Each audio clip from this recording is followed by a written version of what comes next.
Hello, Sagittarius, Sun, Moon, Rising, and Venus signs. Kamusta kayo? Sana po'y nasa mabuti kayong kalagayan. Welcome back po sa Star Tarot. At kung bago kayo rito, welcome din po kayo.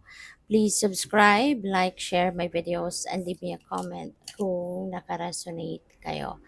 So, first card ninyo, success. Ayan, sabi dito, bloom wherever you are planted. So, napakaganda kasi ibig sabihin nito na merong tagumpay na paparating. Merong success na maa-achieve na kayo at this time. And we have adapt energy. Sabi dito, you will get yourself where you want to be.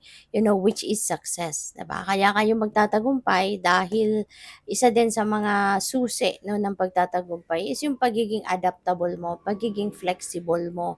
'Di ba? Kung meron man mga kunyari aberya na mga nangyayari, 'di ba? Instead na magreklamo ka, instead na mahirapan ka, instead na gano'n ang magiging mindset mo, ginagawan mo na lang ng paraan, 'di ba? Ginagawan mo na lang ng paraan na ito ay ano, ginagawan mo na lang ng paraan na ito ay maano talaga, mahanapan mo ng way out, mahanapan mo ng solusyon, 'di ba? So instead na mag-complain ka. So what else? We have persevere. Ayan. So magsipag, magtiyaga, no? And maaring ito yung isa din ito sa ginawa ninyo. Nagsikap, nagtiyaga kayo para makuha mo yung tagumpay na ito, 'di ba?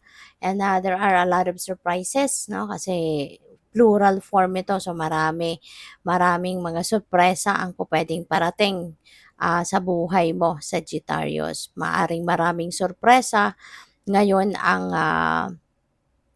maraming sorpresa dito 'no, yung mangyayari, 'di ba? And that could be a good surprise, that could be a beautiful surprise, 'di ba? Kasi magaganda, very positive yung mga katabi niya. So, most likely that is also a beautiful surprise.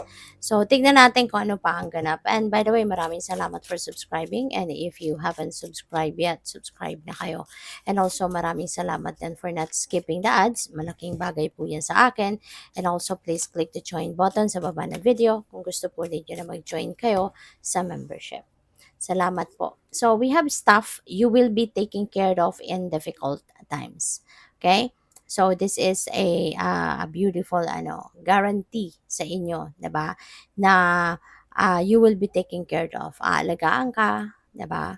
At tutulungan ka ng universe and the rest of your spirit team, lalo-lalo na sa mga pagkakataon no, na nahihirapan ka.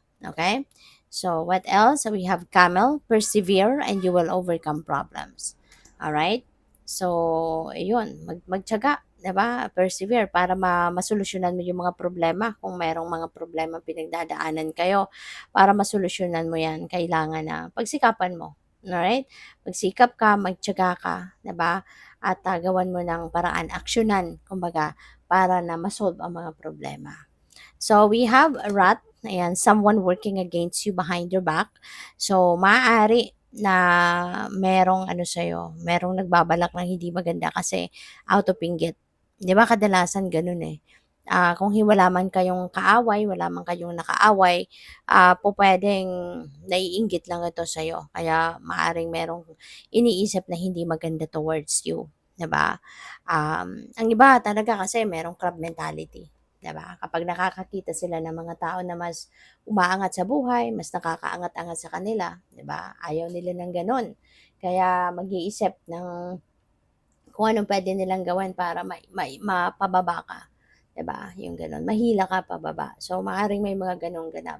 Kaya ipagdasal mo na lang ito, okay? Because for sure they don't know what they are doing.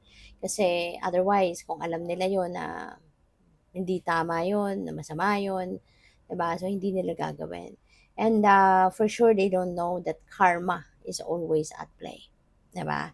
Kasi kung alam nila 'yan, hindi sila mag-iisip ng hindi maganda towards you. Kasi, 'di ba? Yung karma, hindi natin alam kung kailan mag-i-strike eh. 'Di ba? Minsan nga nag-iisip ka pa lang ng hindi maganda sa ibang tao, hindi mo pa ginagawa, nangyayari na sa'yo. 'Di ba may mga gano'n. Kaya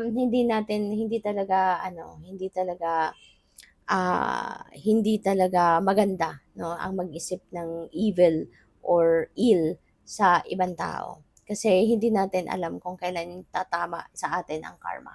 Kaya para dito sa mga taong ito na they are working something against you or nag-iisip ito ng kung ano magagawa nila na hindi maganda para sa'yo, nako, baka baka before they realize, naku, yung iniisip pa lang nila, pinagpaplanuhan pa lang nila ang gagawin nila sa'yo hindi maganda, ay nangyayari na sa kanila, 'di ba? Kaya ipagdasal mo na lang din sila. And of course, ipagdasal mo din yung iyong safety, 'di ba? Humingi ka ng protection sa Panginoon and the rest of your spirit team. Okay? So we have four-leaf clover. Holy moly, napakaganda nito sa Sagittarius. This is great good fortune.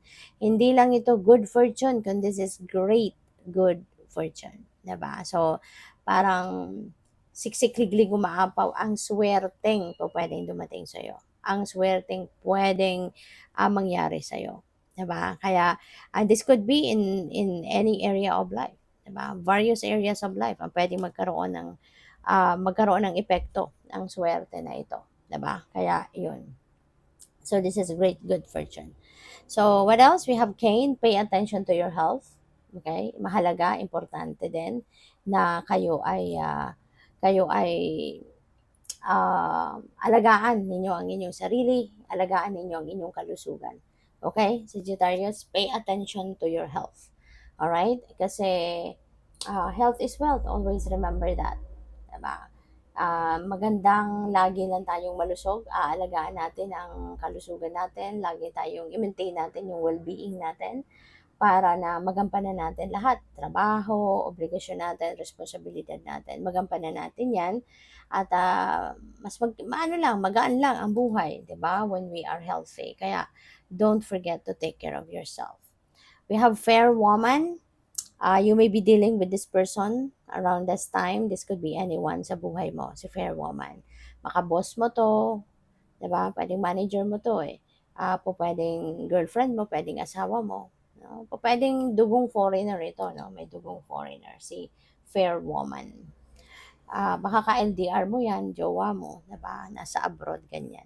So we have unicorn, use your intuition to make beneficial changes. Okay? So gamitin mo yung inyong intuition, 'di ba? To make beneficial changes, all right? So 'yun, gamitin mo yung pakinggan mo yung ano mo, pakinggan mo yung, intuition mo, pakinggan mo yung bulong ng iyong intuition, okay? Para nang sa gano'n, magabayan ka 'no, ng divine kasi divine guidance, 'di ba? Ang intuitive messages na 'yan, those are divine guidance coming from the universe. Kaya 'yun ang sundin mo, 'yun ang lagi mong papakinggan. Keep your life in balance para nang sa gayon walang maging problema.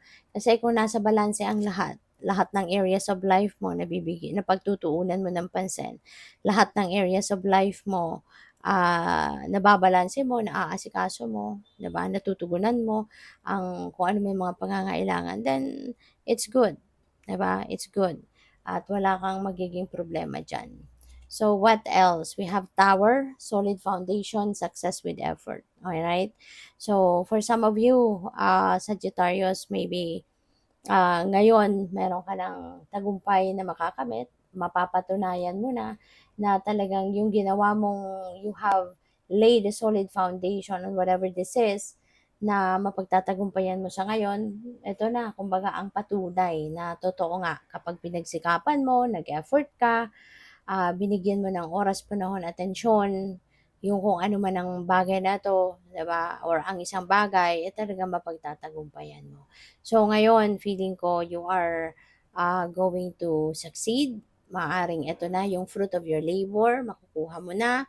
Kaya mapapatunayan mo na kapag talagang pinagsikapan mo ang isang bagay, pinagtiyagaan mo, ay talagang 'yan ay magiging okay na siya, 'di ba? Magiging matagumpay 'yan. So, good luck. Thank you for watching. Love and light. Namaste.